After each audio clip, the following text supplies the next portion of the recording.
Hey everybody, how we doing? It is, should I say it? Yes, I'm going to say it. Amazingly, crazily, unbeknownst how this ever got this far, this fast. We are on week 8. This is our last week. This is absolutely crazy to me. It feels like just yesterday we started this. Um, I've said it before, been very impressed by the work that you guys have been doing. You have been sticking with it. You've been, right on top of things. You have not let up, and that is awesome. And we've got this one last week to show, really what we've gathered, the knowledge that we've gained over the past several weeks. So let's take a look at what Module 8 is. It is making your arguments count. And this is where we bring everything together. And this is where you make a claim and you defend it. And you're like, this is what I believe and why I believe it. And this is why you should believe it too. Uh, this is really, if you want to call it the capstone of the whole semester, yes, but this is really something that you're going to do going forward in all the rest of your classes and in your professional and your personal lives. You're constantly going to be making these points. Here's a thing I believe. Here's a thing I want to do. Here's a thing that I wish you would do and why, and making that case and defending your position, right? And understanding what types of information would be best to use for a particular type of audience, right? This is super, this is a skill that is super important and something that you're going to use over and over and over again. And again, you're going to see this in your other classes, in your, say your, one of your nursing classes. What's the best course of action for this patient? Patient presents with this, what would you do? And you say, I would do this because, right? That's defending your position. This is what I would do. That's your position. You defend it with reasons, rationale, and your procedures. We do this all the time. And this is something that's super important. And that's what we're looking at here. And that is going to be the key here. It's not just saying this is what I believe, but defending it, saying the why and the how, and getting others to buy into your argument. That is what Module 8 is really all about. So let's take a look at some of the big assignments that you will have. First off is the peer response. This is where you reply to each other. At the end of Module 7, when you turned in your half draft to me, and I've graded about half of those already. When you turned that in, you also posted a copy onto this discussion board. And the idea is that now you are allowing other people to take a look at your information and say, hey, here's what I see, here's what I got, and this is what I would say you might be able to do to improve your work. It is very important to be able to have those people that can help guide your paper. Right now, we talked about the tutor247.com, the writing center at your local campus, but finding these other people, be it me, be it somebody else, be it whatever, to take a look at your paper and say, hey, what do you see here, right? I think peer review and peer evaluations are super important because you know what you want to say. You have that background information, and you fill in the blanks, right? There's not a piece missing for you because you have it. But the question is, did you express it? Did you share that in a way that other people see it and other people get it, right? And sometimes you may have this like really super great idea, but you didn't think about this one factor, right? Or you didn't get that piece of information. And somebody presents that, that kind of can change things, right? So allowing other people to put their eyes on your paper can really be helpful because it does give a different perspective of the work. So what you want to do is, now that you've already posted your original paper, and that is the original post, you don't have to do anything else to it. There are 5 of these questions here, and you pick 3 of these and respond to these 3 for the paper that you're reading. So you find other people's papers and say, hey, I want to look at the clear point. Did it have a really clear point? What made it really clear? Why was it clear? How was that helpful, right? Or maybe you look at the organization, right? So you're going to pick 3 of these 5, right? Now, if you want to do more, that's awesome. That's very helpful to people, but the minimum is 3. All right. And again, what we want to do is we want to make sure that you are providing that feedback for other people so that you are helping them get better. The minimum is 2. Obviously, if you want all the points for the discussion board, you want to do 3 or more. You want to do on multiple days, not just go on one afternoon, read 2, and then call it good, right? Try to keep going back. Try to keep looking, right? as you're trying to determine some people to look at, there's some things that might help you pick which papers to read. Um, the first off, the thing I would really suggest is look and see who has feedback already. If you see a paper hasn't had feedback, or maybe only has one or two, where somebody else has like five or six, think about if that's a paper that you might be able to offer some feedback on. Because again, the more feedback that we can get to more people from more eyeballs, the better, right? So if you see a paper that doesn't have a lot of feedback, that might be a really good one to look at. That'd be really helpful for that original writer.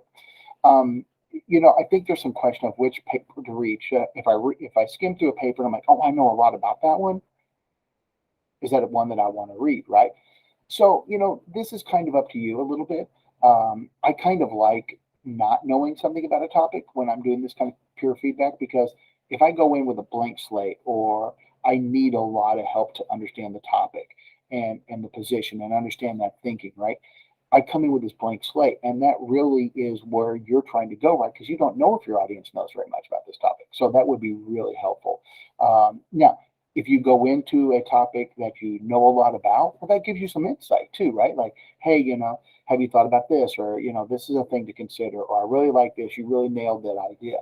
So, it's kind of up to you what you think you can do best with your feedback, but you have to find at least two, and then you choose three of these five questions to answer. Okay.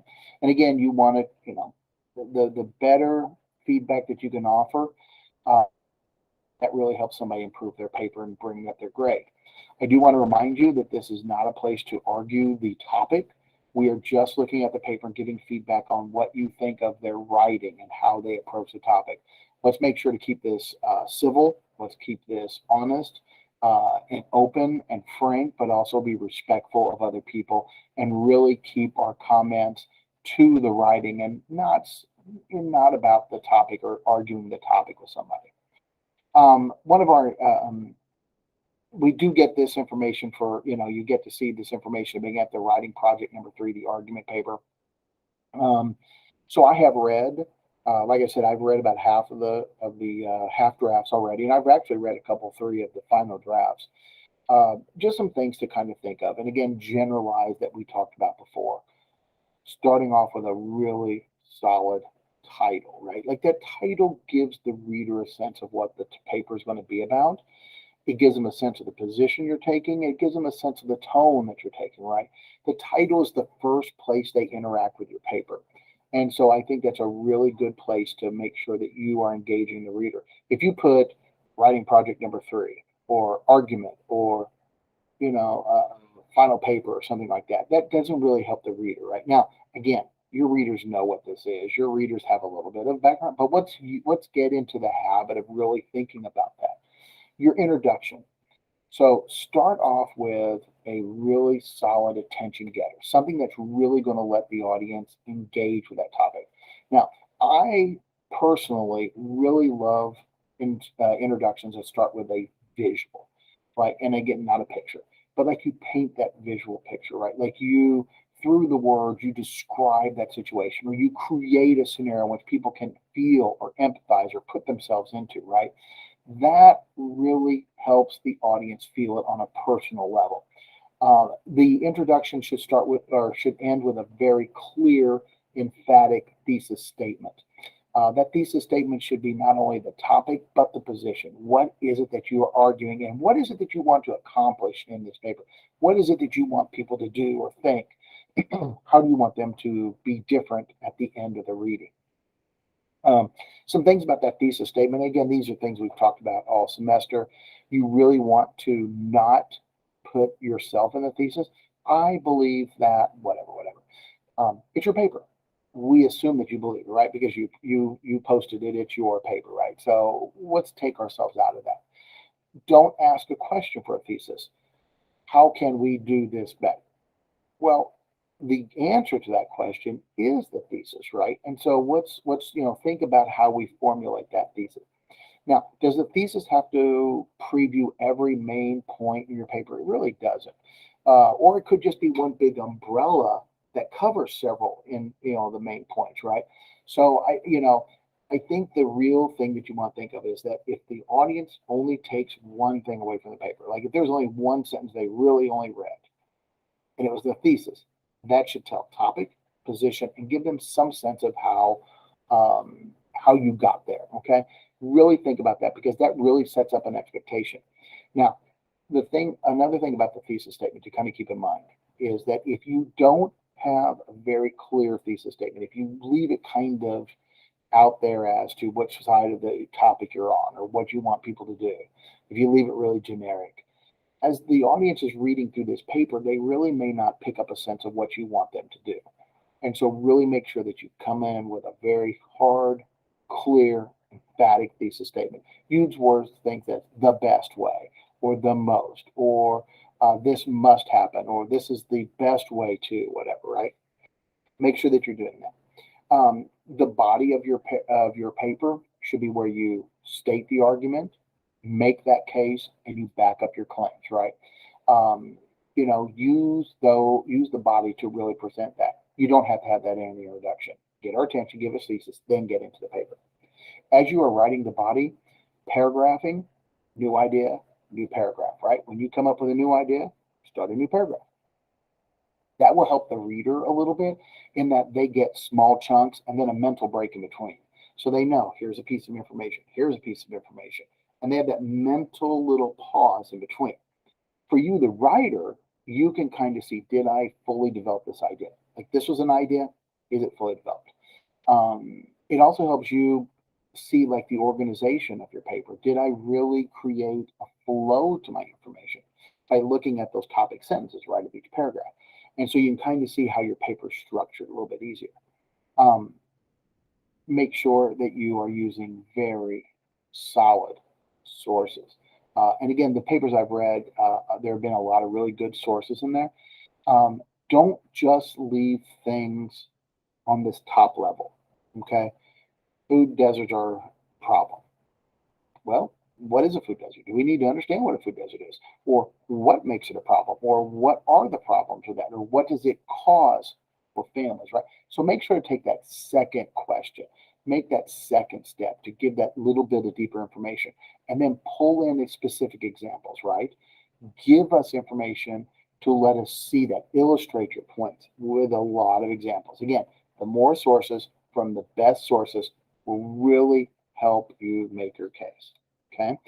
And then the conclusion, obviously, the conclusion is where you kind of wrap things up. This is like the big takeaway, right? Like review them, review your thesis and your main points and give us that thing you want us to think about. One thing I do like to remind people is that the conclusion is not where you state your solution or you don't argue this topic and then in the conclusion tell us what to think.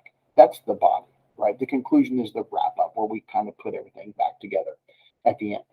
Definitely run that spell check. Definitely be looking at the grammar and stuff.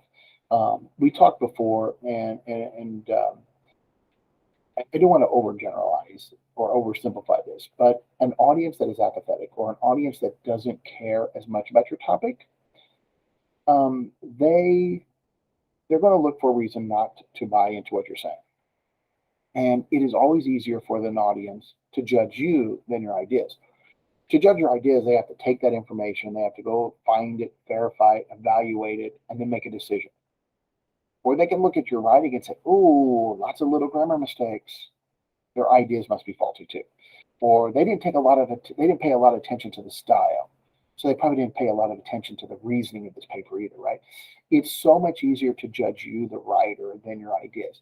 And so the more you can do to protect yourself like that, the better it is because it creates a stronger argument. It's less things off the table that they can take these easy, cheap way out, right? We want them to think about the information. And so that is always super important. One of the big things I would definitely recommend is read your paper out loud, especially if you can build some time and space, right? Like you finish writing it today and then tomorrow night you read it to yourself and read it where you can literally hear it in your ears, right? Listen for those short pauses where you might have a comma or read it as it's written. If you have a comma here, take that little half step there, that little, and then read. See if that sounds normal. Listen to the words. Do you get confused? Or maybe when you're reading and you get kind of stuck in a sentence and you have to kind of go back and start over. Think about that. Is your audience, is your reader going to do the same thing? And if they do that, are they going to stick with it? Are they going to read and reread and triple read to figure out what you're doing? Okay. Now, obviously, I am your literal audience, right? I am the guy that is reading your paper and giving you a grade. Okay, I get that. And I am going to read every paper. But we think of this in real world context. How is this going to work later on in your other classes and out in the real world, right? Again, managing the audience, taking things away that forces the reader to read the paper and evaluate the information, right? Take away those barriers, make it easy for them to read, make it meaningful for them, and make them focus on the content. If you have any questions at all about the writing and stuff, please make sure you're reaching out to me, asking other people for help. And again, using those other tools like your writing centers on campus. And even though you're an online student, you are able to go use those writing centers, and all of them have, well, I shouldn't say all of them. I believe all of them have like, well, they all have set hours, but I think that you can set an appointment to show up and do this. And you have the tutor.com as well. And so you have a lot of places that you can really do this.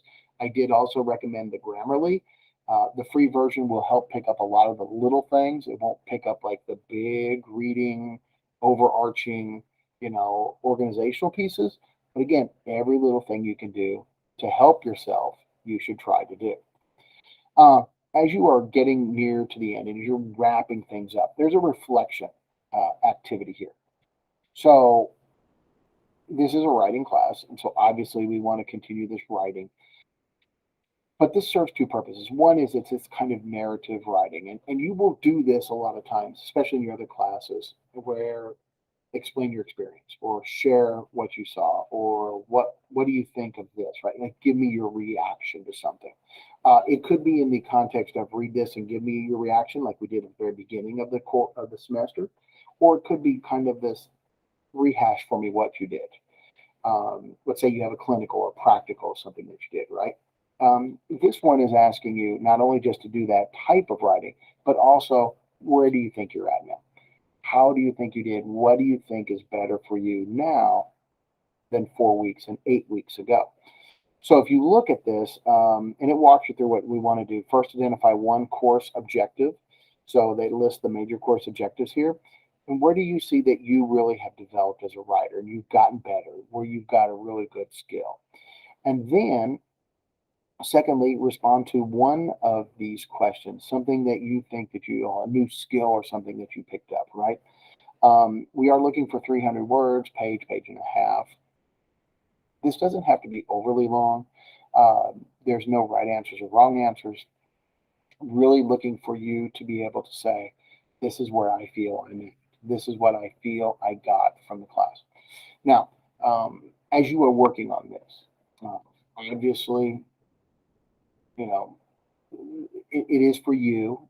It is a chance for you to kind of do that soul searching, that self reflection, that kind of, hey, where am I at? The self evaluation, right? But also it helps us because then we can say like, hey, a lot of people really felt like they came in with this skill set, and so do we maybe need to modify the class a little bit? Or maybe people said like this part was like really confusing, or they really had a lot of trouble in this one area. And so it does help us as well. It helps me and like what really worked for you, those kinds of things that made the class easier or harder for you, the things that I did personally, or the things that you ran into that that with the course, right? That we can kind of start looking at. So it really serves a lot of purposes. Okay, we do want you to be honest and open. There is, like I said, no right or wrong answer to this. There is no kind of expectation that you're going to sit there and say, "Oh my God, everything was great, and this was awesome, and everything was perfect." Um, you know, be honest and be open. Be critical as long as you're honest and open about it, right? So we do want you to kind of give us that kind of feedback. Then we have, and you can do that pretty much at any time. If you feel like you've got like a bit of time and you can write that, feel free to do that. You don't have to wait till the end, or you don't have to wait and do that and then turn in your research argument. You can do this at the in the order that works best for you.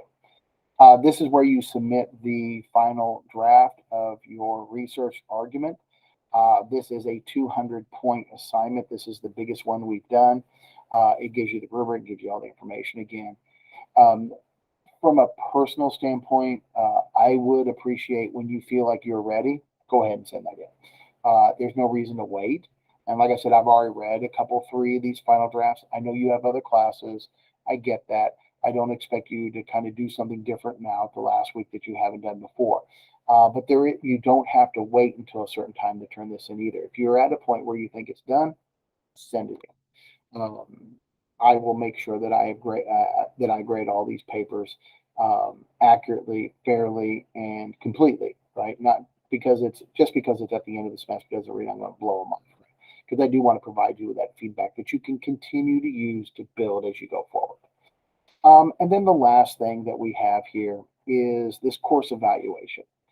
And again, this comes from the college itself. This doesn't come from me.